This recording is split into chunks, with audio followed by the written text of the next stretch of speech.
The Big Valley captured the hearts of millions with strong-willed Victoria Barkley and the rugged charm of Heath. But behind the camera, many of its stars lived lives filled with heartbreak, hidden struggles, and silent pain. Peter Breck brought fire and thunder to the screen as Nick Barkley, the tough-as-nails cowboy whose fists often spoke before his words. His explosive energy, signature growl, and ferocious loyalty made Nick a fan favorite, but they also mirrored the storm within Breck himself. Behind the scenes, Breck struggled with anger issues and career disappointment. While The Big Valley was his high watermark, subsequent roles dwindled, and his career cooled. The greatest heartbreak came when his only son, Christopher, died of leukemia at a young age, a tragedy that shattered him and his wife. As age took hold, Breck retreated from the spotlight, eventually facing the cruel fog of dementia. He died in 2012, not with the roar of his character, but in quiet silence. Still, in every cowboy showdown and explosive confrontation as Nick Barkley, Breck's legacy lives on in thunder. Behind the steel-eyed matriarch, Victoria Barkley, stood a woman forged in fire, Barbara Stanwyck, born Ruby Catherine Stevens in Brooklyn. Life dealt her a brutal hand early. Orphaned at just 4 after her mother's tragic death and her father's disappearance, she was raised in a string of foster homes and worked as a chorus girl by the age of 16. But grit was her compass. Stanwyck clawed her way into Hollywood, ultimately earning a reputation as one of the most respected actresses of her generation. Off-screen, she was fiercely private. Her marriage to actor Robert Taylor was more a studio arrangement than a fairy tale, and her relationship with her adopted son, Dion, grew distant and estranged. Smoking heavily her entire adult life, Barbara eventually succumbed to chronic obstructive pulmonary disease and heart failure. Yet, despite the sorrow and solitude of her later years, she remains a television icon. Her performance as Victoria Barkley, a masterclass in dignity, strength, and presence. In death, as in life, she stood tall. The calm, intellectual lawyer of the Barkley clan, Jared Barkley, was brought to life by Richard Long, a man whose real life was laced with quiet sorrow. Suffering from rheumatic fever as a child, Long was left with a weakened heart, a ticking clock he never spoke about publicly. He married actress Suzanne Ball, Lucille Ball's cousin, but their happiness was short-lived. She died of cancer just 14 months into their marriage. Devastated, Long spiraled into alcohol abuse, which led to professional setbacks and personal turmoil, including a second rocky marriage. Despite these struggles, he found redemption in The Big Valley, where his performance struck a rare chord of sensitivity and stoicism. Tragically, his heart gave out at just 47.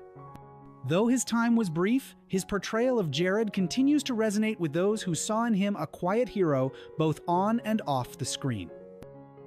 Douglas Kennedy was born to look like a Western Heritol, chiseled, authoritative, and for a time, Hollywood believed in his promise.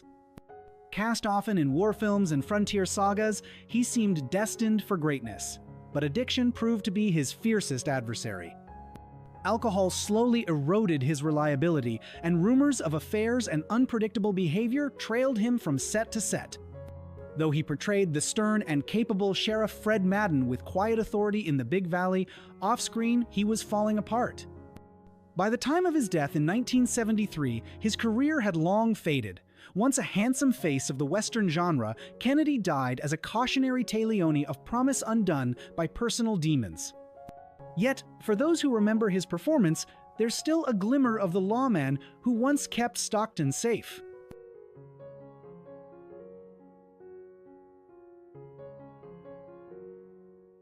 Paul Sorensen never got the glamour roles. He was the deputy, the ranch foreman, the loyal second-in-command always present, rarely praised. As Dave Sloan on The Big Valley, he embodied the hard-working spirit of the everyday man, but Sorensen resented the sidelines. He carried frustrations from years of being overlooked in Hollywood, and his off-screen life bore similar tension. A turbulent marriage, battles with the IRS, and bouts of anger haunted him throughout his acting years. Colleagues admired his talent, but feared his temper. In time, Sorensen found unexpected peace. He left acting behind, became a minister, and dedicated his life to helping others, finally stepping into a role that gave him fulfillment. When he passed in 2008, it was in quiet grace. A man who once raged at the system finally found serenity in service. As the reserved and analytical Arthur Clever, Harlan Ward brought a quiet authority to the Big Valley. Off-screen, he was a man of deep solitude, enigmatic, even to his closest colleagues. He served in the military during World War II and reportedly never left that part of himself behind. A lifelong student of military history and procedure, he often preferred books to people. There were rumors of secret relationships, cryptic writings, and ideologies that alienated him from Hollywood's mainstream circles. He rarely gave interviews, refused most public appearances, and chose a reclusive life. When he passed away in 1980, there were no grand tributes or retrospectives. Yet, for lovers of vintage television and film noir, Ward remains a face that sparks instant recognition and respect. This calm gravitas, a lost art. Mark Tapscott's appearances in the Big Valley were brief, but his presence carried quiet dignity. As Bates, a background ranch hand or townsperson, he embodied the unsung support system of the Western genre. In real life, Tapscott bore deeper wounds. A war veteran, he returned home with internal injuries that casting agents couldn't see, but that never healed. Constantly rejected for roles due to his ordinary appearance and understated acting style, he found solace and, ultimately, addiction in underground poker and gambling dens.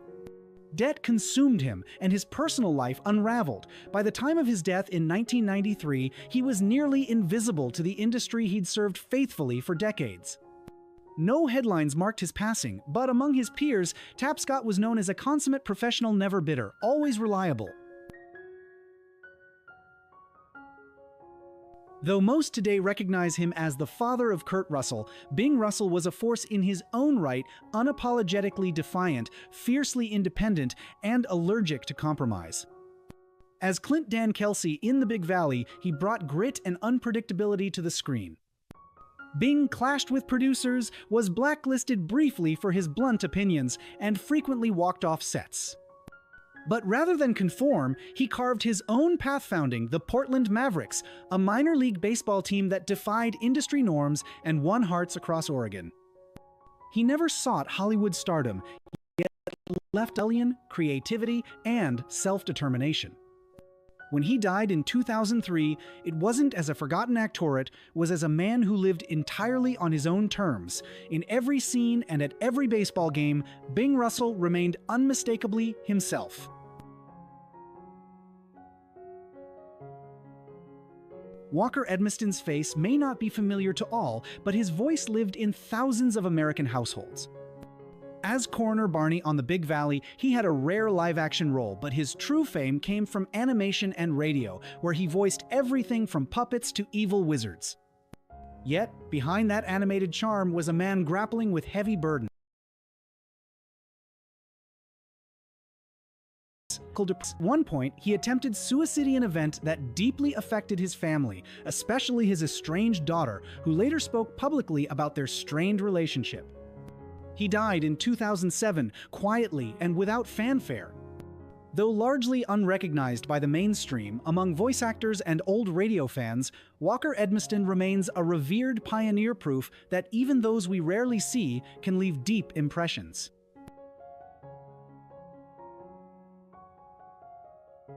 Best known as the kind-hearted Dr. Hiram Baker on Little House on the Prairie, Kevin Hagen's brief turn as Amos Frell on The Big Valley showcased the same gentleness. But off-camera, his life was riddled with emotional storms. Though beloved by fans, Hagen battled demons. Accusations of abusive behavior and an uncontrollable temper haunted him throughout his career. He was estranged from his only son and struggled with the feeling that he had never quite achieved the legacy he'd hoped for. Diagnosed with esophageal cancer, Hagen passed away in 2005, far removed from the warmth of the characters he once played. His story remains a cautionary tale about the gap between public persona and private truth. Rugged, raw, and unapologetically tough, L.Q. Jones made a name for himself in westerns and war films, including his role as the hard-edged court in The Big Valley. Born Justice Ellis McQueen, he took his stage name from a character he played and never looked back. Orphaned young and forced to grow up fast, Jones developed a fiercely independent spirit. He clashed often with directors, pushed limits on set, and never chased stardom. Instead, he built a steady career as a character actor and even made waves as a director. Living well into his 90s, Jones died in 2022, proud and unrepentant. He was never a household name, but for those who admired authenticity, he was a giant uncompromising to the end.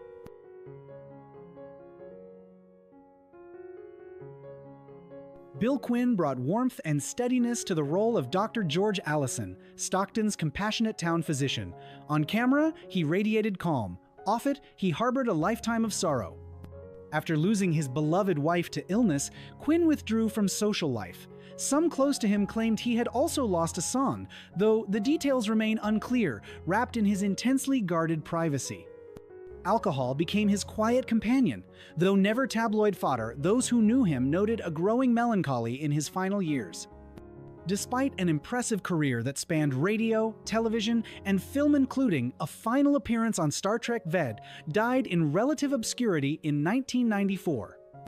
Still, for classic television lovers and those who appreciated the character actors who built Hollywood's golden age, Bill Quinn is not forgotten. He may have carried grief, but he gave audiences compassion, steadiness, and grace.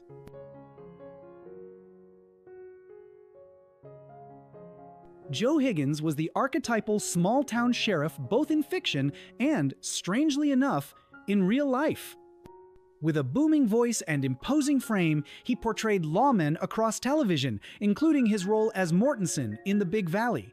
Yet beyond the uniform was a man plagued by rigidity and inner conflict. Privately, Higgins struggled with deeply conservative values that clashed with the evolving world around him.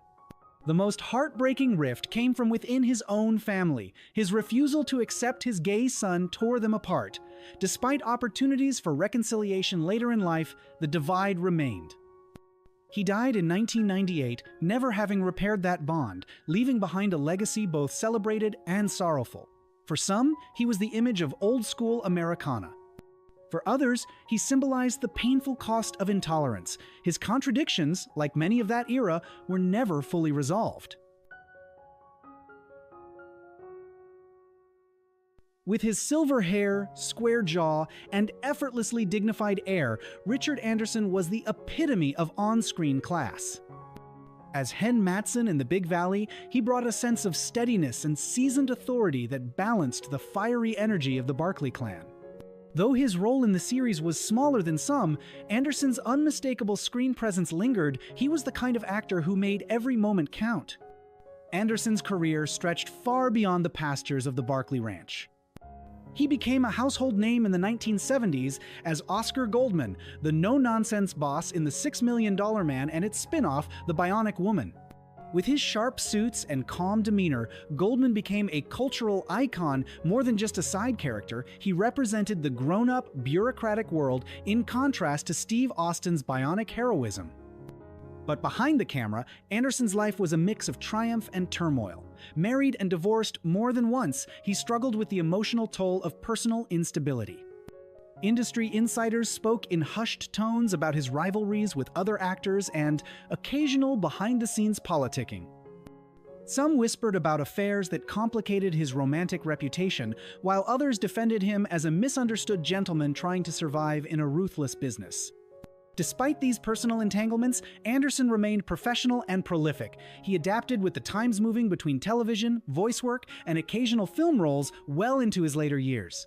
His voice, rich and warm, became his signature voice that reassured audiences even as stories around him grew darker or more complex.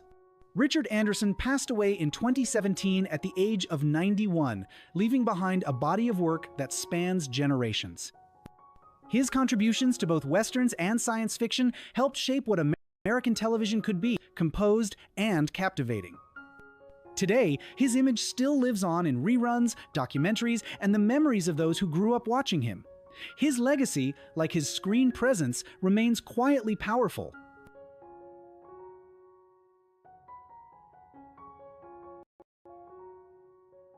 For millions of fans, Lee Majors was the Big Valley's emotional Corheath Barkley, the tough, quiet outsider who slowly earned a place in the Barkley family and the audience's heart. His performance was more than just actingit, was a reflection of a man who had lived through rival. Born Harvey Lee Yeary in Michigan and raised in Kentucky, Majors was orphaned before his second birthday.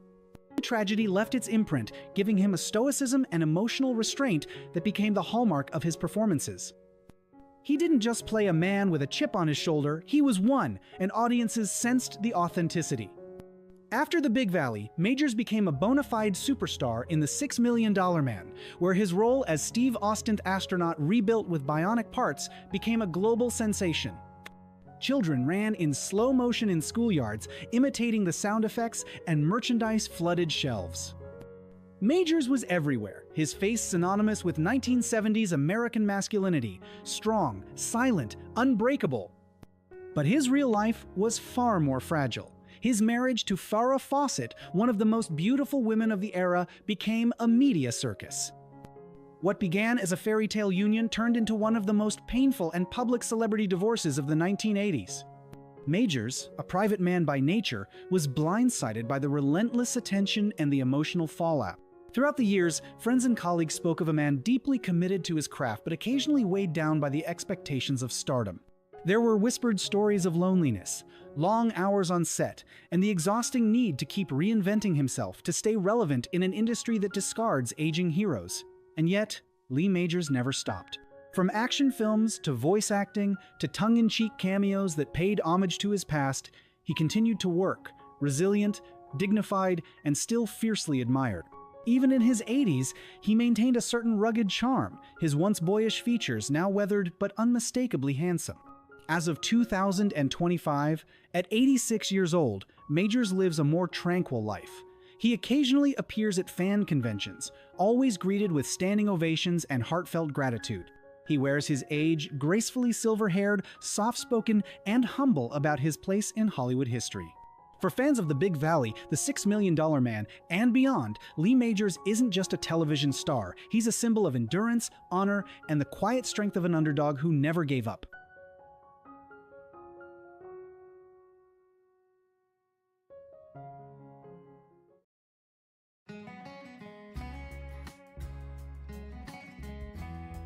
Geoffrey Hughes had a gift for comic timing and created some of the most beloved characters in British television, including Eddie Yates in Coronation Street and Onslow in Keeping Up appearances. On Heartbeat, he brought his larger-than-life charm to the role of Vernon Scripps, a lovable rogue with a twinkle in his eye. But behind the laughter was a long and painful battle with prostate cancer. In his final years, Hughes retreated to the Isle of Wight, where he found peace among nature, spending his days gardening and reading. He was a passionate environmentalist and supporter of rural preservation causes. His death at 68 was a shock to fans, but he left behind a legacy of warmth, humor, and unforgettable characters that continue to delight audiences. He remains a symbol of working-class comedy done with heart.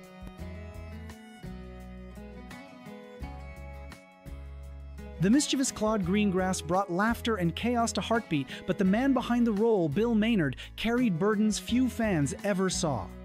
A lifelong entertainer with roots in stage, radio, and film, Maynard experienced a roller coaster of success and setbacks throughout his career. In his later years, he suffered from depression and faced serious financial difficulties, especially after leaving Heartbeat due to health issues. Yet he never lost his sense of humor and continued working into his 80s, even recording audiobooks and making occasional television appearances. Despite declining health, Maynard remained active in his community, attending charity events and speaking candidly about aging, fame, and survival. After his death, a small museum near his home began displaying memorabilia from his career, a touching tribute to a man who made Britain laugh for generations.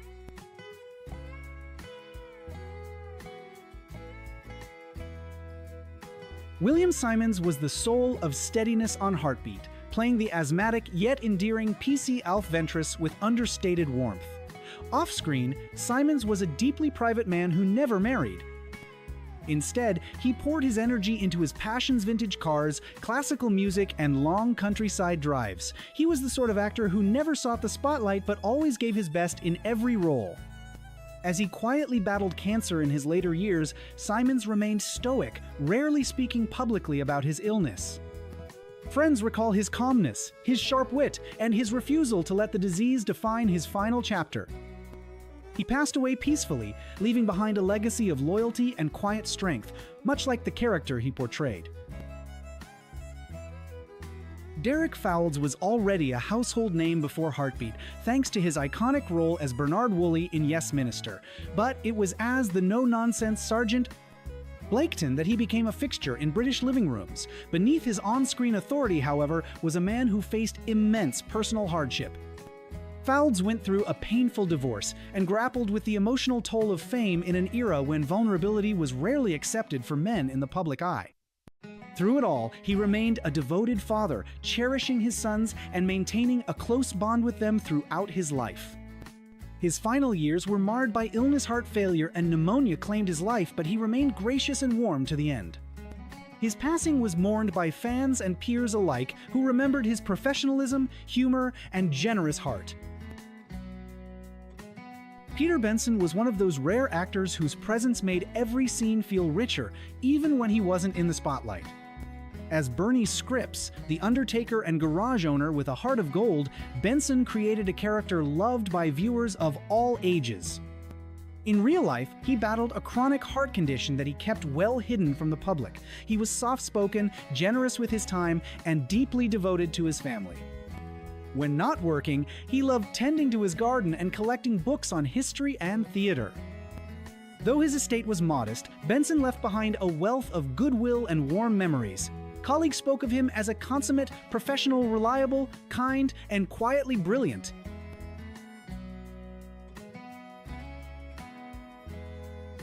Frank Middlemass had the kind of presence that made any scene feel more human, more grounded. With his gentle voice and comforting demeanor, he brought sincerity to every role, from Dr. Alex Ferrenby in Heartbeat to his tender portrayal of Rocky in As Time Goes By. Behind the camera, Middlemass led a quiet life. A lifelong bachelor, he spent his later years alone, often retreating into the warmth of antique shops and old book collections. He was a man of simple, joyous, fond of Shakespeare, black and white films, and conversation over tea. Though he lived modestly, his friendships in the acting community ran deep and loyal. As age crept in, his memory faded, and so did his public appearances. But those who knew him remember his kindness, his humor, and the quiet wisdom that came with a life spent listening more than speaking. When he passed in 2006, it marked the end of a long, dignified journey through British theater and television. Freddie Jones, a true character actor, was instantly recognizable for his distinct voice and intense presence. His performances in The Elephant Man, Dune, and numerous BBC dramas marked him as a master of transformation. Yet, despite a long and impressive career, Jones chose a path of introspection after the passing of his beloved wife. In his twilight years, he rarely granted interviews. Instead, he surrounded himself with art, spending long afternoons painting or admiring pieces in his private collection. Acting was his vocation, but visual art was his therapy. His death in 2019 closed a chapter on one of the most versatile performers of his generation. Though never a celebrity in the traditional sense, Freddie Jones earned the love of colleagues and viewers alike through craftsmanship, humility, and unmistakable talent. His son, actor Toby Jones, carries on the legacy with equal grace. Francis Matthews exuded charm and intellect in everything he did, from voicing Captain Scarlet to starring in Dracula, Prince of Darkness, and the classic crime series Paul Temple. On Heartbeat, he added gravitas and warmth as Dr. James Allway, though by then, Matthews had already seen the full arc of a remarkable career. After the death of his wife, he quietly withdrew from public life. He moved to a small home filled with vintage cars and memories, driving his classic vehicles on country roads as a kind of meditative ritual. He no longer sought the limelight, but those who visited him found him warm, articulate, and always ready with a good story. Matthew's death in 2014 was a soft farewell from a man who once stood among giants of British television. His performances continue to resonate, elegant and full of quiet depth, just like the man himself. Stratford-Johns was one of those rare actors who brought gravitas to every role, no matter how small. Best known to millions for his role as the stern but principled Inspector Barlow in Z-Cars and its spin-offs, Softly, and Barlow at Large, Johns later added another memorable role to his career, Cyril Isaiah Greengrass in Heartbeat. As the more serious and reserved brother of the mischievous Claude Greengrass, Johns brought quiet strength and emotion, creating a contrast to family dynamics. Born in South Africa, Stratford carried with him a rich accent and a booming voice that made him impossible to ignore. His path to stardom wasn't easy, moving from continent to continent, often at odds with casting directors who found him too intense for certain television genres, but his talent was undeniable. He was an actor's actor, committed to exploring character depth over superficial charm. Despite his commanding screen presence and wide-ranging performances, Johns off on the fringes of mainstream fame. It's because he refused to compromise his political beliefs, which leaned strongly left, occasionally clashed with the industry's more conservative underpinnings. He also chose roles based on integrity rather than paycheck, a decision that impacted his finances in his later years. He continued to act until the final chapter of his life, even as illness began to wear him down. When he passed away in 2002 at the age of 76, it marked the end of an era for British television, a time when performance was about passion, purpose, and truth. Many who worked with him still speak of him with deep admiration and a quiet reverence. Stratford-Johns wasn't just an actor, he was a force of nature, and British drama is richer because of him.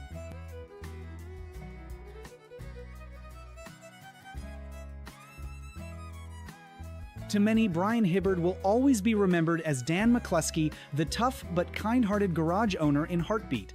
But beyond the Yorkshire village, Hibberd was a powerful figure in British pop culture. As the charismatic frontman of the Flying Pickets, his haunting lead vocals on their a cappella rendition of Yazoo's Only You reached #1 on the UK singles chart in 1983, giving voice to a generation living through economic hardship and political unrest. Before fame found him, Hibberd worked as a steelworker in Wales, surviving on grit and song in equal measure. When he finally took the leap into entertainment, he did so not just to speak to sing for the working class. His music wasn't just melody, it was protest. His performances weren't just entertaining, they were a form of social commentary. His transition into acting was seamless. Hibberd had that rare magnetic presence that made every character feel lived in and authentic. Whether he was playing a dock worker, a cabbie, or a mechanic, he brought real humanity to his roles. And yet, behind the confident voice and contagious smile was a man wrestling with inner darkness. He battled alcohol abuse for years, a struggle that nearly derailed his career more than once. Later, his diagnosis with thyroid cancer came as a devastating blow to both him and those who admired him. Even as his health declined, Hibberd kept creating. He continued to write songs, recording fragments of what would be his final works-unfinished tapes that still sit in archives, waiting to be discovered by those who want to hear his voice once more. He passed away in 2012 at age 65, far too soon for someone with so much left to say. Brian Hibberd was never just a performer, he was a storyteller, a rebel, and a man of the people. In every note and every scene, he spoke for those whose voices were often drowned out. His legacy isn't just musical or theatrical, it's personal, it's political, it's timeless. Mary Jo Randall was never one to chase the spotlight, she earned it, again and again, with performances that cut through the noise. In Heartbeat, she portrayed Joan Kirby, the no-nonsense publican with a steel spine but Randall's talents extended far beyond a single role. From The Lakes to Bad Girls, she had a reputation for breathing complex life into tough, layered women who'd seen the world and weren't afraid to talk back to it. She brought raw emotion and fierce authenticity to every performance, often leaving audiences stunned by her ability to express power and pain in the same breath. Critics described her as unshowy but unforgettable, a description she'd likely have shrugged off with a modest grin. Off-screen, Randall was deeply aware of how the industry treated aging actresses. While roles for older women became scarcer, she became more vocal, more determined. She championed change, fighting for more inclusive scripts and mentoring young working-class talent, especially in the north of England. To those she helped, she wasn't just an acting coach, she was a lifeline. Many remember her as the woman who bought them their first train ticket to an audition, who edited monologues with them over tea, or who simply listened when no one else did. She lived simply in a humble home in Liverpool, its walls covered in theater posters, scripts filled with handwritten notes, and countless framed photos of the young performers she guided. Despite struggling with heart disease during her final years, she never let illness define her. When she died in 2017 at the age of 63, tributes poured in not just from co-stars, but from dozens of unknown names now working across British theater and television, all of them shaped by her fierce generosity. Mary Jo Randall may not have been a household name, but in the lives she touched in screen and off she was unforgettable.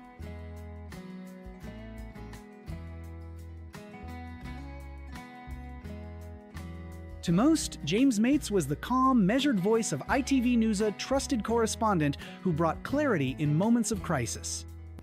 But in a surprising twist, he briefly stepped into fiction with a short but impactful appearance as D.I. Shiner in Heartbeat. Though the role was minor, his presence was striking. He brought a subtle intensity, rooted in years of reporting from the real front lines of conflict and human drama. Mates' career as a journalist was nothing short of extraordinary. He covered wars, famines, political upheavals, and natural disasters with empathy and integrity, always putting people before headlines. He was admired by colleagues for his tireless pursuit of truth and by audiences for the humanity he brought to even the most devastating stories. Yet, behind the poised on-screen demeanor was a man deeply affected by what he witnessed. The demands of journalism took a toll, not just physically, but emotionally and spiritually. Mates often spoke about the hidden cost of bearing witness, the sleepless nights, and the quiet sorrow that came with reporting on human suffering. In 2020, he was diagnosed with lung cancer, a battle he met with characteristic stoicism and grace. Determined to make a lasting impact, James Mates spent his final years working with his family to establish a charitable foundation in his name. The foundation, dedicated to mentoring and support, continues to operate today, a fitting legacy for a man who spent his life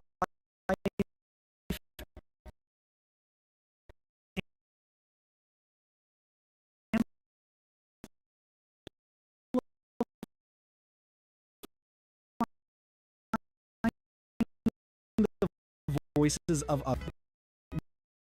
Was brief. His life story was one of courage. Was the kind of character audiences loved to roll their eyes at, always meddling, always scheming, but somehow impossible not to adore. Off-screen, Taylor's own story was one of perseverance, passion, and grit. Born in Derbyshire, she trained at the East 15 Acting School and quickly made a name for herself in classics like Duty Free, Barbara, and A Bit of Ado. Her versatility allowed her to move effortlessly between drama and comedy, stage and screen. But behind the laughs and accolades, Gwen faced a deeply personal struggle, the unraveling of her marriage to fellow actor Graham Reed. The separation was quiet and mutual, a casualty of years spent on different sets and in different cities. As she aged, Taylor refused to fade into retirement. She continued to act well into her 80s, even while quietly battling arthritis, a condition that often left her in pain but never out of spirit. Her colleagues recall how she would warm up with stretching exercises and smile through rehearsals, never wanting anyone to worry. It wasn't stubbornness, it was pride and a profound love for the craft. Now retired, Gwen lives in rural Wales in a cozy cottage tucked among the hills. Her days are slow or idle. Surrounded by rescue dogs, stacks of books, and old scripts, she occasionally writes short stories and remains a patron of several small theater companies. She's known to pop into community productions and lend her voice to charity radio plays when asked. To fans, Gwen Taylor remains one of Heartbeat's most beloved late additions. But to those who know her best, she's something even rarer, a woman who aged on her own terms, defied expectations, and brought joy to generations without ever losing her spark.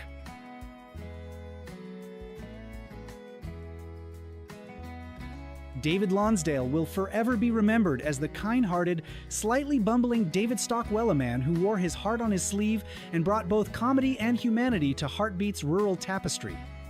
First appearing in 1993, Lonsdale's portrayal struck a chord with audiences almost immediately.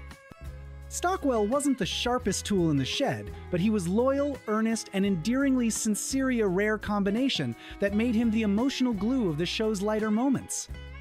Off-screen, Lonsdale was a different kind of man, thoughtful, grounded, and intensely private. Married to fellow performer Diana Lonsdale and a devoted father of three, he often spoke in interviews about the delicate balancing act between national recognition and maintaining a quiet, stable home in Lancashire. Fame, he once said, was never the goal telling good stories was. Though he never became a household name outside Heartbeat, Lonsdale never stopped working. He dedicated himself to regional theater, where he found deep satisfaction in working closely with young actors and small audiences. He also became an outspoken advocate for mental health awareness, especially for men in working-class communities, drawing from personal experiences and conversations he had with fans across the years. In 2017, a serious car accident nearly ended his acting career. While he survived, the crash left him with chronic back pain and a renewed appreciation for life's quiet moments. He credits the incident with slowing him down in the best way, giving him time to reflect, create, and connect with people beyond the spotlight. As of 2025, Lonsdale lives modestly in Southport. He still performs in local plays and is a regular guest at fan conventions, where attendees are often moved to tears when meeting the man who made them laugh and cry for over a decade. Those close to him describe him as humble to a fault, never fully realizing how much joy he brought to millions.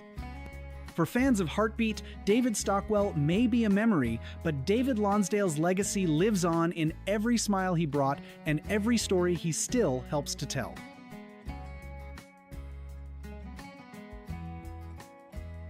To the villagers of Aidensfield, Gina Ward was more than just a barmaid. She was the beating heart of the local pub, the confidant to many, and the woman who grew from cheeky waitress to trusted friend and matriarch over the course of Heartbeat's long run. Trisha Penrose portrayed Gina in over 300 episodes between 1993 and 2009, becoming not only one of the show's longest-serving characters, but also one of its most beloved. With her warm eyes and spirited charm, Penrose brought depth and evolution to a character that could have easily been one note.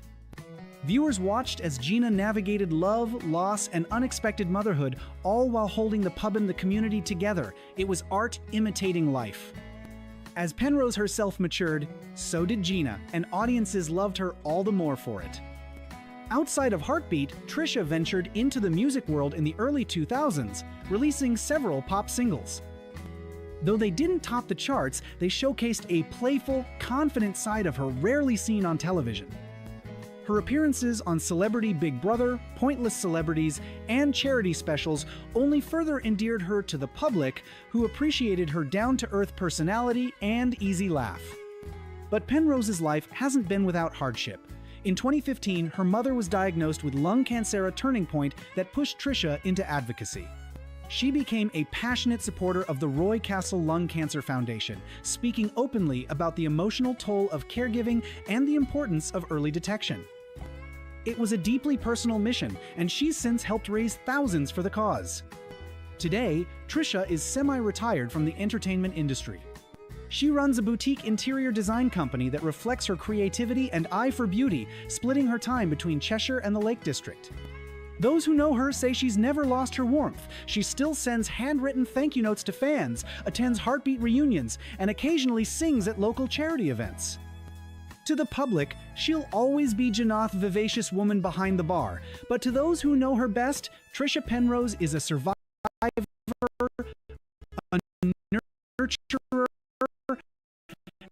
and a quiet and giving industry.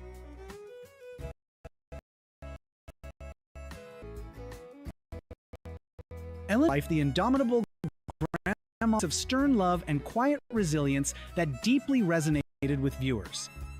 But behind her Emmy-winning performance lay decades of anonymity and struggle in Hollywood. Before fame came knocking, Ellen toiled as a script supervisor, a script girl, as they were once called, always present but seldom acknowledged, quietly making male directors' visions possible. Her personal life mirrored this sense of invisibility. After a brief, unfulfilling marriage, she remained unmarried and childless, yearning for the kind of family she would later embody on screen.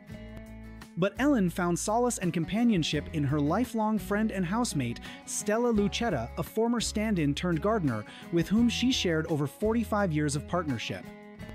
Though they never publicly declared the nature of their relationship, their bond was deep, affectionate, and enduring, far more meaningful than the roles Hollywood allowed women like Ellen to play. In 1976, Ellen suffered a massive stroke that paralyzed one side of her body and impaired her speech. Most thought her career was over. But true to the spirit of Esther Walton, she returned to the series frail but determined, speaking fewer lines, each one imbued with quiet power. Her whispered plea, "Pray, pray, pray," in the Pearl Harbor episode didn't come from a script, it came from her battered heart, and it shook the nation. Will Geer, the lovable Grandpa Walton with the twinkling eyes and sage wisdom, lived a life far more radical than most of his fans ever realized. A trained botanist, a Shakespearean actor, and a passionate activist, Geer was blacklisted during the Red Scare for refusing to cooperate with the House Un-American Activities Committee. He lost roles, reputation, and financial security, but never his dignity. Rather than retreat, he planted seeds of resistance. In 1951, he co-founded the Theatricum Botanicum in Topanga Canyon, a magical space where band actors could still perform and where art and political protest merged under the open sky. He was a fierce environmentalist, a pro-labor advocate, and a man of many loves, including a quiet, long-term romantic friendship with Harry Hay, the founder of the modern gay rights movement. Their bond, though often left out of public obituaries, was foundational in the early days of queer liberation. By the time he joined the Waltons, Geer had survived professional exile and personal pain. He infused Grandpa Zebulon with humor, compassion, and defiance. Even in his final episodes, filmed shortly before his death in 1978, he radiated warmth. He died surrounded by family, flowers, and unfinished dreams, not rich in money, but rich in integrity. Ralph Waite's portrayal of John Walton Sr., the hard-working, devoted patriarch, resonated deeply with a generation of Americans who saw in him the father they wished they had. Yet, Ralph's own journey was marred by loss and reinvention. Originally a minister, Waite had a master's degree in divinity from Yale and preached with conviction until the death of his beloved daughter Sharon at just 9 years old. Devastated, he abandoned the church, disillusioned by a God who seemed silent in the face of such agony. Acting became his second calling, a sanctuary where he could channel his grief into creation. The Waltons gave him not just a role, but redemption. Behind the scenes, he struggled with alcoholism and the scars of grief, but he remained a generous presence on set, mentoring the younger cast and listening like a true father would.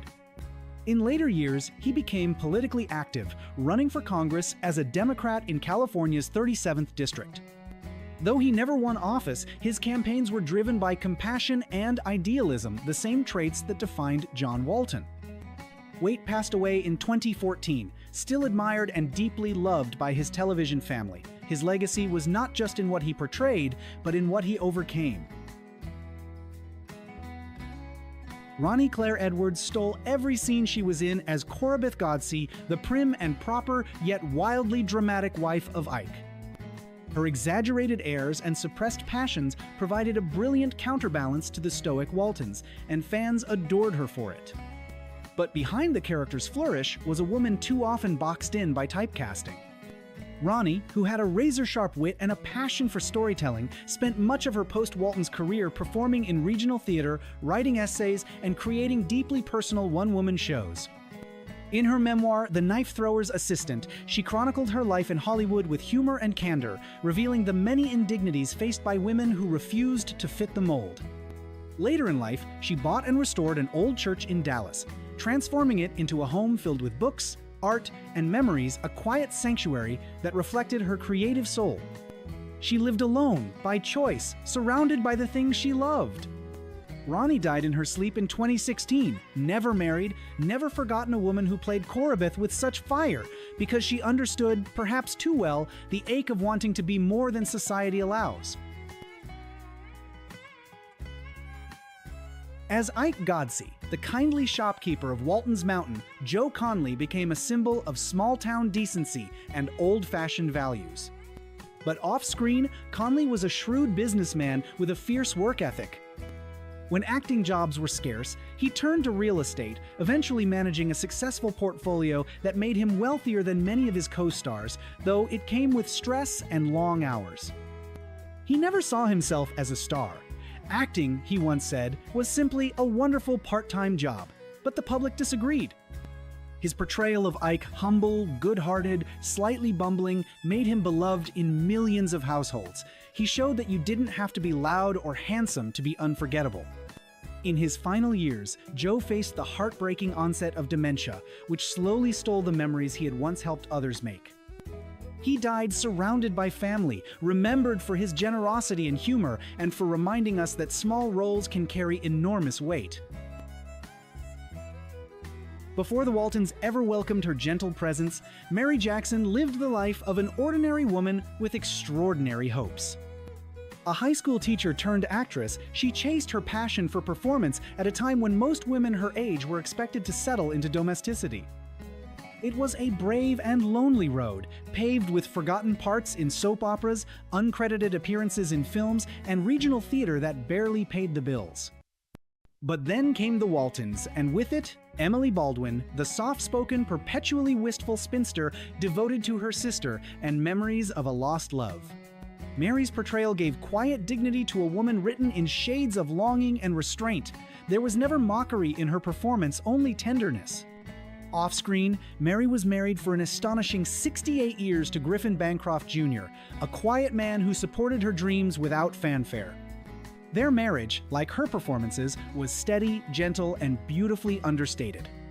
She never became a Hollywood star, but she became something far rarer, a permanent part of America's emotional memory. If Emily Baldwin was the romantic heart, Mamie Baldwin was the genteel backbone. Helen Klebe, who portrayed her with winking warmth and old-world charm, lived much of her own life in the margins respected but rarely recognized. A widow and a working mother, Helen fought for stability in an industry that prized youth and novelty. She acted in radio, theater, and television for decades, often cast as teachers, aunts, or nosy neighbors, always vanishing into roles that left no lasting fame.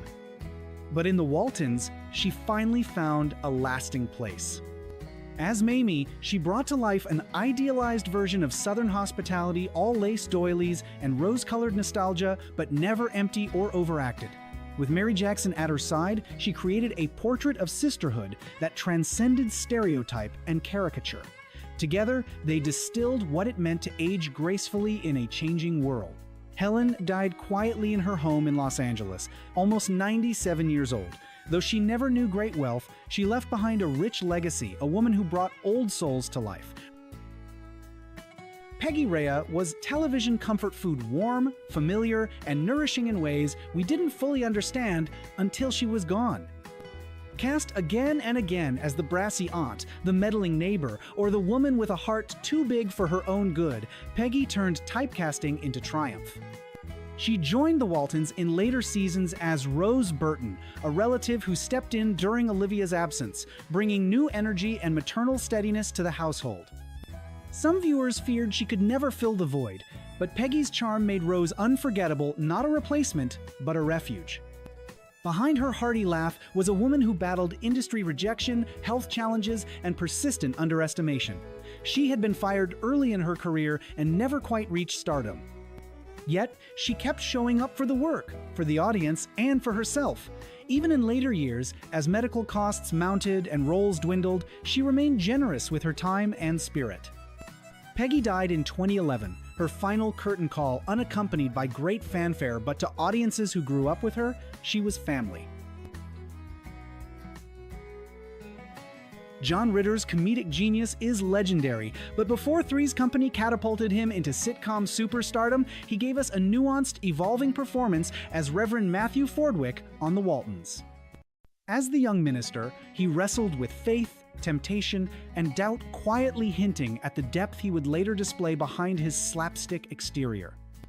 Born to country music star Tex Ritter, John was raised around fame but never acted entitled. He studied at USC, where he trained seriously in drama, often playing Shakespeare before turning to comedy. Ritter's brilliance lay in his timing, but his heart lay in vulnerability, and his stint on The Waltons revealed a young man capable of both conviction and confusion. As his career soared, the pressure mounted. Ritter spoke candidly about anxiety, self-doubt, and the burden of maintaining a public image that wasn't always reflective of his quieter, more contemplative self. His sudden death in 2003 from an undiagnosed aortic dissection came as a shock to Hollywood and to the world. He was only 54. John Ritter left behind not only a devoted family and countless fans, but also a body of work that celebrated human frailty with laughter and grace. The voice that closed every episode of The Waltons warm, reflective, rooted in love, belonged to the man who lived it, Earl Hamner Jr. Based the series on his own Depression-era upbringing in rural Virginia, where a large family scraped by on kindness, faith, and a wood stove that never cooled. He was John Boy, the sensitive, literary soul aching to see the world beyond the mountains. Hamner began writing radio scripts before moving to television, eventually working on The Twilight Zone and other acclaimed series. But it was The Waltons, his love letter to family and memory, that cemented his legacy. He never craved celebrity. Even at the height of the show's success, he was known for answering fan letters personally, often with handwritten notes. He battled depression and cancer in his later years, but always kept writing, always kept remembering. In 2023, on what would have been his 100th birthday, his hometown of Schuyler, Virginia, unveiled a bronze statue in his honor, a boy with a journal analyzed in metal and memory. Earl Hamner Jr. gave America not just a story, but a soul. Judy Norton was just 14 when she stepped into the shoes of Mary Ellen, the bold, intelligent, eldest Walton daughter. On screen, she grew up in front of America navigating love, loss, and womanhood during the Great Depression. Off screen, she carried the same fierce independence. After The Waltons, Judy struggled to break free from the wholesome image of Mary Ellen. In a bold move to reclaim her identity, she posed for Playboy in 1985, shocking fans but asserting her autonomy. While some criticized her, others saw a young woman refusing to be defined by a single role. Judy later found peace behind the camera, becoming a successful director, writer, and singer. Though she never reached the same fame again, she built a quiet and fulfilling creative life, proof that sometimes the richest stories happen after the cameras stop rolling. As the youngest Walton, Elizabeth was the wide-eyed symbol of hope, innocence, and curiosity. Kami Cotler, just a small child when she first stepped into the role, quickly captured hearts with her natural charisma and expressive presence. Over the years, audiences watched Elizabeth grow into a thoughtful young woman, and so too did Kami evolve, not in front of the camera, but in classrooms and communities across California. After The Waltons ended, Kami decided to leave acting behind to focus on education. She pursued a degree in social science and went on to become a dedicated teacher and later a principal at a charter school. Her passion didn't stop there. Kami eventually founded her own consulting firm, focusing on sustainability in education and innovative approaches to teaching that honor both the student and the environment. Quietly but powerfully, she became a respected voice in educational reform, blending compassion with practical change. While she occasionally reunites with her Waltons castmates and appears in documentaries or retrospectives, Kami's true life work has always been helping real children and real families thrive. For her, fame was never the finish line, it was merely a beginning. She remains a gentle but powerful force for good, and her journey reminds us all that true influence isn't measured by headlines, but by hearts changed.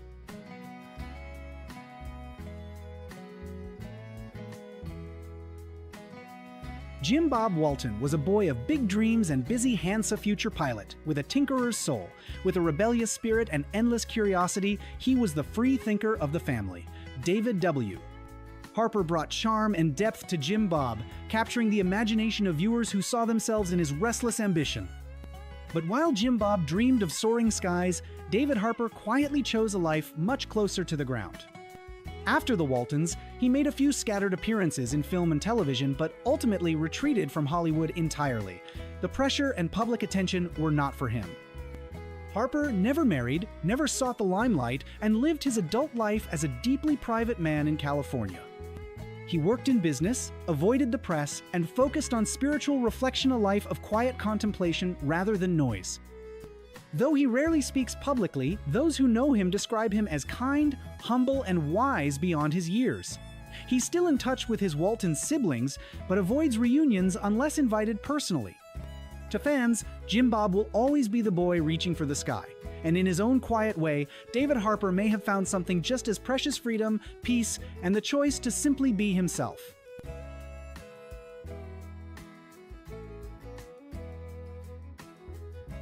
As Jason Walton, John Walmsley was more than just a character. He was the beating heart of the Waltons.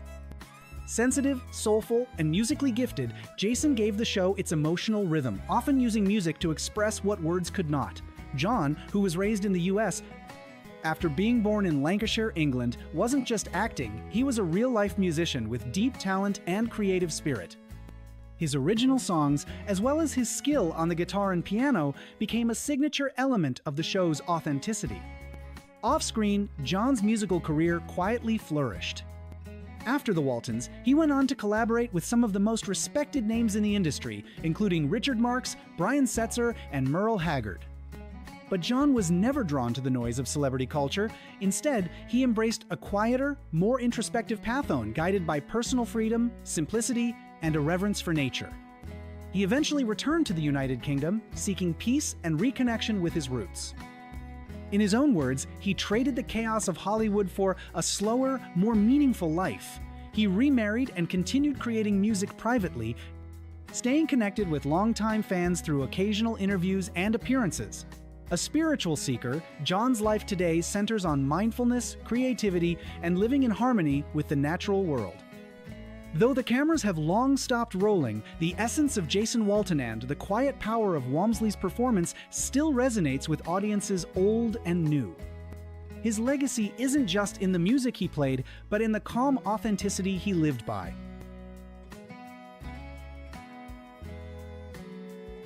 Ben Walton was the industrious Santh one, always working on a project, chasing a business venture, or looking out for his family's future.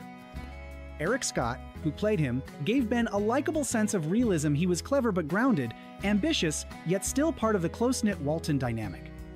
Viewers connected to Ben's determination and practicality, traits that Eric himself would embody in real life after the series ended. Rather than stay in Hollywood, Eric chose a life of stability and quiet resilience. He became the owner of a successful private courier business in Southern California, building a career that had nothing to do with scripts or spotlights. But behind that professional success was a story of immense personal loss.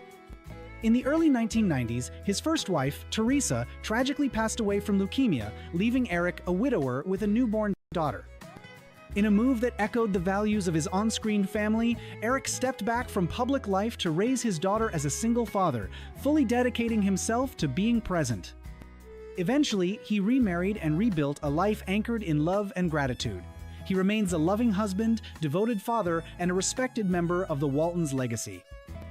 Though he no longer acts, Eric occasionally appears at reunions, sharing heartfelt stories about the impact the show had on him and how it continues to shape his understanding of family, faith, and resilience. Eric's journey is one of grace under pressure. He didn't just survive fame, he quietly transcended it, finding meaning in the simple act of showing up for the people he loves.